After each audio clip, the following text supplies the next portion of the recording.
Personal na dumalo sa lamay ni Angeline Aguirre ang Pinay OFW sa bansang Israel na isa sa mga napatay ng grupong Hamas si Ambassador to the Philippines Ilan Flas.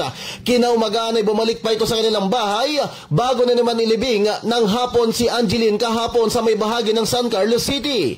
Ayon kay Flas, isang bayaning may tutuin si Angeline hindi lang sa Pilipinas kundi maging sa kanilang bansa sa Israel kung saan ipinakita nito ang kanyang kabayanihan nang hindi iwanan ang kanyang mga amo sa kasagsagan ng pagsalakay ng grupong Hamas sa nasabing bansa. Kaugnay nito ay tiniyak naman ni Flas ang tulong at ayuda sa mga kaanak na naiwan ni Angeline sa may bayan ng Binmalay.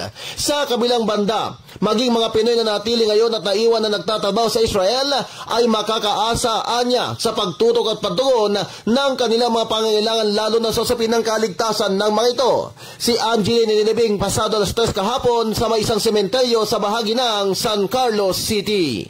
Kasama na dito sa IFM Dagupan, ito si Idol Bat Sagtalaw, Tatak RMA. Maraming salamat.